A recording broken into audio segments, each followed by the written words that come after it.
3.1, we are now solving rational equations. So we've graphed them, we've added them, we multiplied them. Now we're solving. So we're adding an equal sign.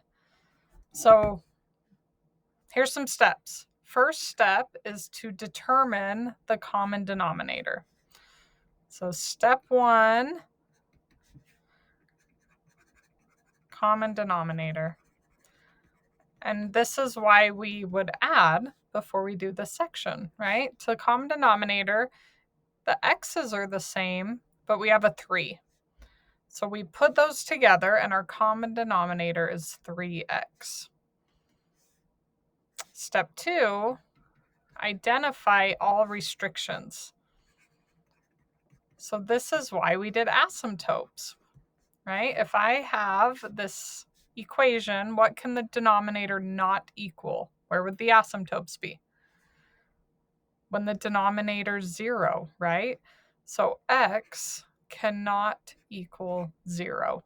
That makes a restriction. That would make the whole thing undefined. Okay, number 3, multiply both sides of the equation by the least common denominator.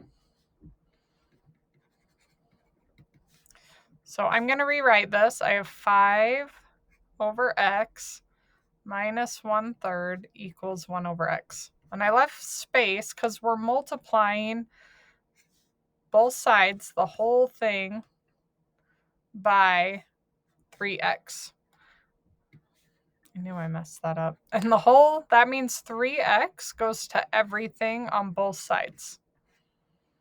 So if I rewrite that, I have 3x, and then I still have 5 over x. Then I still have 1/3, but I'm multiplying that by 3x. And see how 3x always goes on the numerator, because it's really 3x over 1 that we're multiplying by. So after we multiply both sides of the equation by the least common denominator, this gets rid of our fractions. So the x's cancel out here, the 3 cancels out here, and the x's cancel out here. So we're left with, I'm going to come up here, 3 times 5, no denominator, minus 1 times x, or just x, no denominator, equals 1 times 3. Yay! Isn't that nice? No more fractions. That's why we do that. So step 4 is solve. So I have 15 minus x equals 3. This is linear. As one solution, it's linear because it's x to the first power. X squared stuff is quadratic. So I'm going to minus 15 on both sides. I have negative x equals negative 12. To make that x positive, we change the signs of both of them. We divide by negative 1. So x equals 12 is our solution. But we want to check for extraneous. And usually that happens when there's 2 answers.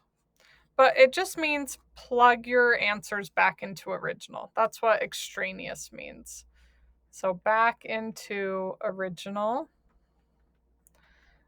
And extraneous means actually not a solution. So sometimes you get an answer, and when you go plug it back in the original equation, so the original equation is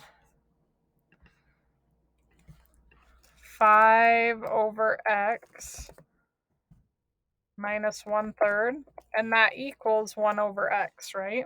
So it's saying, what if x is 12? Are you going to get the same thing on both sides of the equal sign? Yes. See how those match? That means 12 is a solution. Everything's good. If those didn't match, 12 would be extraneous, and it would actually not be a solution. And we'll run into those.